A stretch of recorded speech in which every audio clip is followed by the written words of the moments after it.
quoi la koy def. Je te rappelle Fatou que Macky Sall mooy jël téléphone bi di woo ay gouverneur te gouverneurs yi may dégg nag war nañu koo seddal di leen woo ay préfet laaj leen situation bi bu ñu tolloo ci seen barab ba seen zone ba ak seen tund ba buy raccroché saaga ndey la leen di wax nañ ko def sénégalais yi maa ngi jéggalu nag ci kanamu sénégalais yëpp ñaf leen seen ndey lay wax maa ngi jéggalu nag.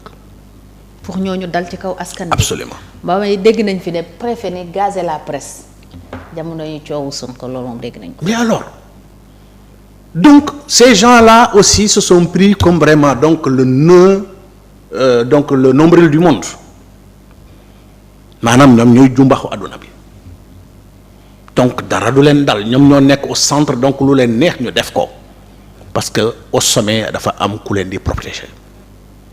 te moo fi waxoon le 2 avril 2012 mais je ne protégerai personne je dis bien je ne protégerai personne mais njombe yi ñaawteef yi reyaate yi luubal yi ba ci terrain wu mais ça ne me surprend pas. terrain aéroport yi moom. terrain aéroport bi ça ne me surprend pas. waaw une nébuleuse. mais quand même dafa nekk ay teeru jàmbur yi nga xamante ne dañ leen jëloon ci seen collectivité lébu yi def ko aéroport. pour des besoins d'utilité publique bu ñu demee ba nga xamante ni utilité publique boobu jeex na ni ñu ko waree def mais il faut ñu jaarale ko ci yoon ña joxoon seeni suuf ñu woo leen seeni sëtaati sët yaa ngi fi ñu waxtaan ak ñoom mais comme président Bassirou Diomaye Faye premier ministre Ousmane Sonko ñoom yëpp ci impôt et domaine la ñu génn. war nañoo xam exactement lu fa xew te il faut ñu dem ci assise les impôts et domaines dem ci assise nu mu tudd ci beneen corps bi nga xamante ne mooy saytu suuf yi cadastre ay ñaawteef yu réer ñoo fa nekk donc ñoom xam nañu ñoom seen ñaar yi seen loxo set nañu ci li nga xamante ne moom la Sénégalais yëpp dégg donc set boobu nga xamante ne set nañu il constituait l'exception qui confirmait cette règle de tilim dans leur corps nanu setal seen corps ok comme le roi donc le prêtre thaumaturge Sibilou Mbaye mon ami d'Oussouye qu'on appelle le roi d'Oussouye jox na bale président Bassirou Diomaye Faye pour mu setal réew mi mu balee ko ba mu set.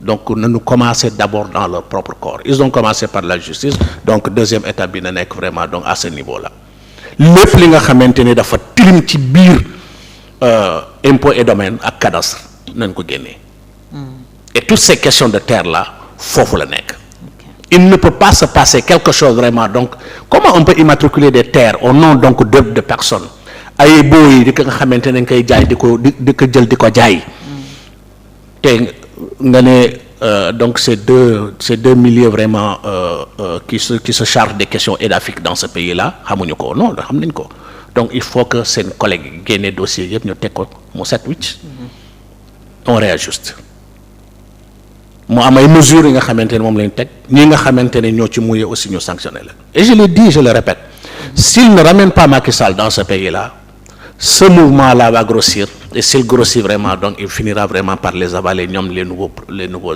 gérants de ce pays ils ont intérêt à ce que vraiment situation boobu ak ñi nga xamante ni ñoo def ñaawteef yi yëpp ci biir réew mi j'interpelle encore donc la mairesse de Niaguis na gaawantu setal foofu parce que moi je suis propriétaire terrien là-bas dans la zone donc de Victorine Ndeye voilà Victorine Ndeye je l'interpelle na ci gaaw moi je me rappelle bi may jënd sama bos bi je l'ai acheté avec un cousin qui était un policier donc il est aujourd'hui à la retraite et ce sont les terres de culture donc de ses parents ñi nga xamante ni li mu hérité moom la ma jaay jamono ñi nga xamante ni xeex bi dafa taroon foofu kenn ñeme fa woon dem et quand je l'ai acheté c'était donc des terres en friche quand ils ont fait le lotissement ils se sont permis donc de s'approprier des terres donc détruites des parcelles détruites au nom de quel droit? Et boo demee Niaguis on te dit ouais donc madame le maire n'est pas là parce qu'elle était ministre donc il y avait absolument rien qui fonctionne la commission domaniale s'est permis di def yenn yi nga xamante ni vraiment naka su dul noonu yooyu yëpp dañ ko war a génnee ñu teg ko ci kaw taabal bi man nag sama teere moom dafay leer nañ xaw ma keneen sama bos yi moom dinañ ko delloo ca fuñ ko war a delloo. mais li ci doy waar raglu ci mooy bi mu ne président daf ko doon doxloo ay mission secrète yan genre mission secrète ngay séentu entre le président ak Doro Gueye koo xam ne am na fi jamono yële ñu ko tudd ci ne dafa doon joxe xaalis pour que ñu gën a taqal Ousmane Sonko gën ko tuumaal gën ko dugal ci guuta gi mu nekkoon en résumé. oui mais xam nga les fonds politiques servaient le plus souvent à ces choses-là. Moi je suis un homme politique, je sais de quoi il s'agit. Fonds politiques yi loolu la woon. loolu lay servir. donc dafay am ay situation sa diggante réew ak réew jàmbur mënoo fa yónni une mission officielle. mënoo fa yónni une mission secrète constituée vraiment donc de corps constitué. parce que dañ leen di démasquer même sa agence secret sax mënuñu ko def. tu vas prendre vraiment donc des personnalités simples. yi nga xamante ni dañu nekk ay businessman et cetera ils sont vraiment dans ce milieu-là wala nga payer ay forces yi nga xamante ne dañu nekk à l'extérieur yow kenn yaay am lay lëkkaloo ak ñoom. donc ci fonds politique yooyu nga mën a tibb vraiment donc gérer situation yooyu. parce que au nom de l'intérêt de la nation sénégalaise. pas au nom de l'intérêt crypto personnel du président de la République.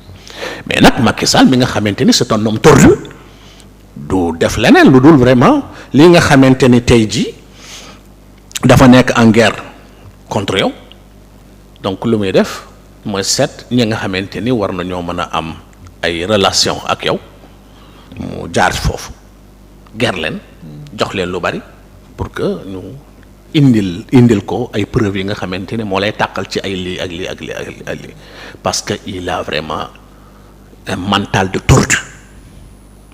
C'est pas un homme sincère. Je l'ai découvert donc au fil du temps. Okay.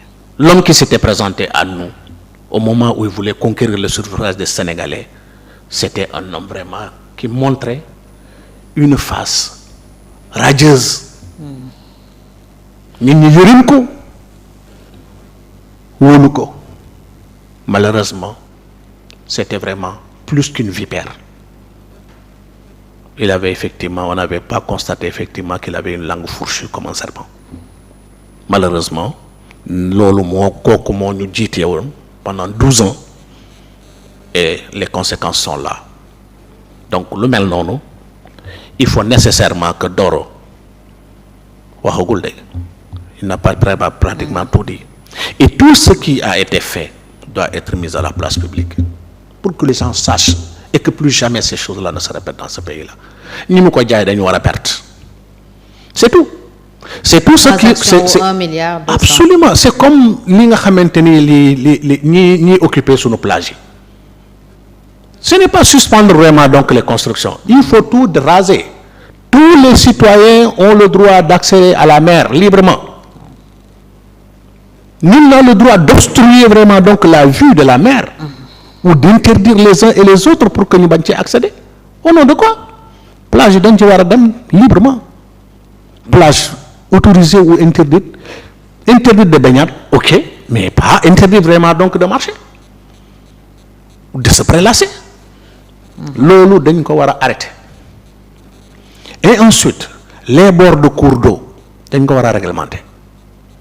Même les terres de culture au bord des cours d'eau dañ ko war a réglementer. Il y a des normes yi nga xamante ne dañ leen war a fixer. Sur une distance bien déterminée, personne ne doit vraiment donc s'approcher donc du cours d'eau. Parce que yi nga fay utiliser comme pesticide comme vraiment fertilisant et cetera bu duggaatee ci biir géej bi mu indi ay problèmes. ñooñu ñi nga xamante ni ñoo gën a néew doole ñoo war a gën a jege source boobu. Ensuite les nationaux ñoo ci topp parce que ils ont des capacités d'investissement. Et les étrangers viennent après. nii la ñu war a réglementer bu ñu ko defulee ëllëg encore ce sont ces choses-là qui vont vraiment donc nous éclabousser. Il faut qu'on arrête et il faut qu'on réglemente.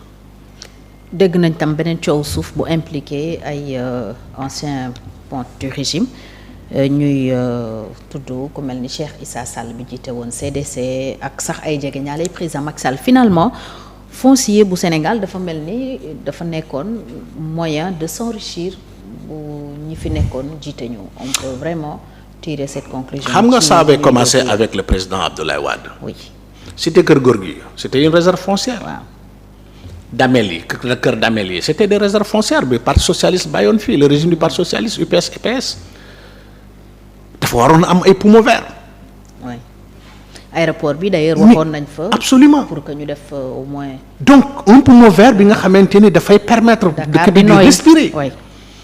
mais pourquoi ñoom gis nañu alors le chef du cadastre donc boo ñëwee ci régime bi boo ñëwee rek quoi donc day jël nu mu tuddati la carte donc du pays et la carte vraiment de la région de Dakar mu tegal la ko ne la bon bi place moo fi des bi place moo fi des bi place moo fi des lii lañ ci mën a def lii lañ ci mën a def mais au nom de quoi au nom de quoi fu ñu ko teg donc yooyu moo war a dàkk cité Kër Gorgui la. Tout ce qui a comme ponte vraiment donc de l'ancien régime ils ont des maisons là-bas waxoon naa la ko fii. te kenn mënu ko dàq fuñ ko teg et si on regarde vraiment donc transaction yi nga xamante ne moom la ñu def pour ñu mën a acquérir boobu ak coût foncier boobu du méngoo da gën a ndaw. te luñ ci def président yooyu dañ ci am responsabilité. am absolument Wade ak. président Abdoulaye Wade ak président Macky Sall dañ ci am responsabilité. dossiers yooyu yëpp nañ leen war a si am càmbar ña fa am kër yëpp war nañoo mën a teg ci kaw table bi naka lañ ko amee te buñ ko évaluer ci jamono jooju ñan la toll ak li nga xamante ni moom la ñu fay eh bien bu fekkente ne am na gap boobu dañ ko war a rembourser c'est sans exception. ok alors tey président Diomaye yan mesure la war a jël concernant les responsables. pas ñi nga xam ne ñoom la ñu joxoon rek ñu nar a delloo peut-être nar a joxe la valeur normale mais ñii leen ko jox les responsables. mais xam nga boo defee enquête bi situé responsabilité yi dina am cerveau dina am exécutant. cerveau comme exécutant ñëpp ñoo war a jaar ci kees gi. non seulement dañu war a jaar ci yoon mais dañu war a jaar ci kees bi ñu goxi leen. loolu la réew mën a dox à partir de ce moment-là l'impunité n'existera plus dans le pays bu fa ne bu amee tamit dina néew lool parce que balaa nga koo def nag di nga xalaataat bu baax li dal diw ak diw ak diw ak diw ak diw mais imaginez-vous Fatou on vous dit que voyez le président de la République est protégé par la Constitution ça veut dire que donc moi si je sais que je suis protégé par la Constitution dès que je suis président de la République bakkan bu ma neex ma jël ko parce que dara duma ci fekk c'est ça un président de la République on donne les destinées donc d'un pays ne la vraiment donc da nga war a aar bakkanu doomu aadama yi yow nga ne non damay jël ay bakkanu doomu aadama yi nga xamante ne ñoom laa yilif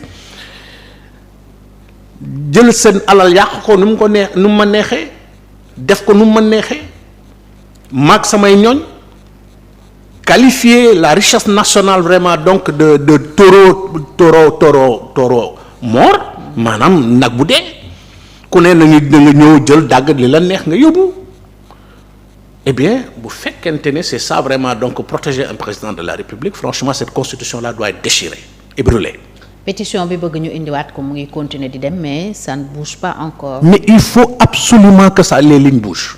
loolu moo war a am te bu amulee nag li ma lay wax ni cette pression citoyenne là va arriver et si ça arrive ça emporte c'est un ouragan. ça emporte toujours un régime nok régime bu bees bi dama leen koy ñaan nanu fexe ba loolu bañ leen dal. kon buñ ko deful mën naa këpp ci seen kaw. mais bien sûr d'accord parce que situation dafa metti trop ci sénégalais yi ak sénégalaises yi c'est intenable. Et les gens ne peuvent pas rester vraiment donc dans le déni de justice pour combien de temps? Dans l'injustice pour combien de temps? Dans l'impunité pour combien de temps? Ah oui, il faut que mu am ay jéego. C'est une très bonne chose déjà qu'ils aient commencé vraiment donc à càmbar justice bi parce que après tout ñooñu ñooy rendre justice bi donc il faut que ñi nga xamante ne ñi ca tilim ñu seppi leen dindi leen ba mu set wicc